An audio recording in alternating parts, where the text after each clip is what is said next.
Hello everyone, welcome back to my YouTube channel EduMentor and Open Learning. My name is Deepika Kosari. In today's video, we are going to discuss about functionalism. अगर आप लोगों ने मेरे YouTube channel को subscribe नहीं किया तो please do subscribe my YouTube channel and साथ ही साथ बेल आइकन को भी प्रेस कर देना ताकि अपकमिंग वीडियो का नोटिफिकेशन आप लोगों को मिलता रहे. And this is my qualification. Let's start the video. Functionalism. In sociology, functionalism is a theory that views society as a system of interconnected parts, which is with a specific role or function. In simple words, functionalism is the idea that society is like a complex system where is keeping the whole system working well. Okay. First of all आप लोगों को ये याद रखना होगा functionalism एक macro theory of sociology है. Okay, functionalism क्या है? फंक्शनलिज्म एक मैक्रो थ्योरी ऑफ सोशियोलॉजी है. फंक्शनलिज्म थ्योरी इस चीज़ पर बेस्ड है जितने भी एस्पेक्ट है सोसाइटी के, चाहे वो इंडिविजुअल हो, इंस्टीट्यूशंस हो, रोल्स हो या नॉर्म्स हो, वैल्यूज हो, जो भी हो, इन सभी का एक गोल है.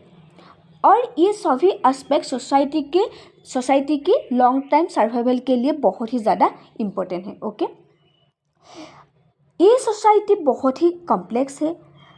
क्यों है कॉम्प्लेक्स? क्योंकि सोसाइटी के अंदर बहुत सारे इंस्टीट्यूशन हैं, बहुत सारा ग्रुप्स है, बहुत सारा नॉर्म्स है, बहुत सारा वैल्यूज है, प्रैक्टिसेस है, बिलीव्स है ना, बहुत सारे चीज़ है. तो सोसाइटी कैसी है? सोसाइटी बहुत ही ज़्यादा कॉम्प्लेक्स लगते हैं. ओके, बट सोसाइटी के जो सिस्टम है, जो वो सिस्टम जिस तरह से सोसाइटी में वर्क कर रही है, उसकी वजह से बहुत ही अच्छे से सोसाइटी स्टेबल सिस्टम सोसाइटी में हो रही है.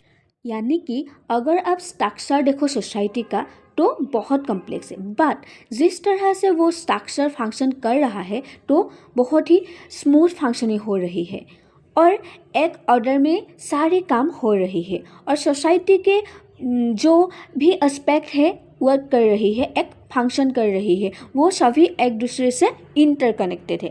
ओके, आई होप यहाँ तक आप लोगों को क्लियर हो गया होगा फंक्शनलिज्म थ्योरी क्या है. Okay, think of society like a human body where each part like the heart, hands, lungs, eyes, etc.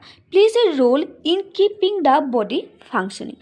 अब हम एक डायग्राम के थ्रू समझेंगे. ओके, ये एक ह्यूमन बॉडी है. सपोज एक पर्सन है. ओके, ये फंक्शन करते हैं.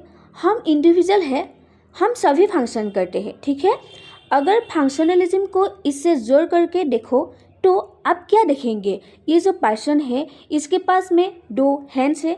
अगर उसके पास 2 हैंड्स नहीं होंगे तो ये वर्क नहीं कर पाए.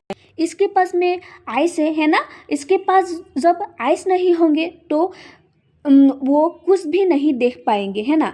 ठीक उसी तरह उनके पास नोज है, नोज नहीं होंगे तो वो कुछ भी स्मेल नहीं कर पाएंगे. अगर माउथ नहीं होंगे तो कुछ खा नहीं पाएंगा. ठीक है, इसके पास लेग्स नहीं होंगे तो वो खड़े नहीं हो पाएंगे. ओके, अगर उसके पास स्टोमक नहीं होगा तो उसने जो भी खाया उसकी वो डाइजेस्ट नहीं कर पाएंगे, तो उसको वो खाने का भी कोई मतलब नहीं होगा. ठीक है, डाइजेस्ट नहीं होगा, खाना नहीं मिलेगा तो पूरी की पूरी बॉडी फंक्शंस नहीं कर पाएगी. ठीक है, इसका मतलब क्या है कि ये जो पर्सन है इसकी जो बॉडी फंक्शन कर रही है, ये जो सर्वाइव कर पा रही है, तो ये कैसे कर पा रही है? क्योंकि इसकी जितनी भी नीड्स है वो फुलफिल हो पा रही है. कैसे फुलफिल हो पा रही है? क्योंकि उसकी बॉडी का हर एक पार्ट फंक्शन कर रही है. जब उनका बॉडी का हर पार्ट फंक्शन नहीं कर पाएगा तो ये इंडिविजुअल्स फंक्शन नहीं कर पाएगा, तो फिर उनका जो नीड्स होगी वो सेटिस्फाई नहीं हो पाएगा और फिर इसके रहने का कोई मतलब नहीं होगा और ये एक दिन ख़त्म हो जाएगा. ओके, सो दैट इंडिविजुअल्स का हर एक पार्ट इंटरकनेक्टेड रहते हैं, इंटरकनेक्टेड है, इंटरलिंक्ड है. Okay, in the same way, different parts of society like family, education, religion and government, all institutions contribute to the stability and balance of society. मतलब कि according to functionalist perspective society में जो भी rules regulations norms values institutions जो भी है वो सब ने ही हमारी सारी सोसाइटी को स्टेबलाइज या स्टेबल करके रखा है। सो दैट उनका मानना है कि सोशल इंस्टीट्यूशंस जो है सोसाइटी की नीड्स को फुलफिल करने के लिए ही होते हैं। ओके, अगर सोसाइटी में कोई रिच पीपल है तो और कोई पुअर पीपल भी है इस पूरी सोसाइटी में, तो उसका भी बहुत बड़ा कारण है।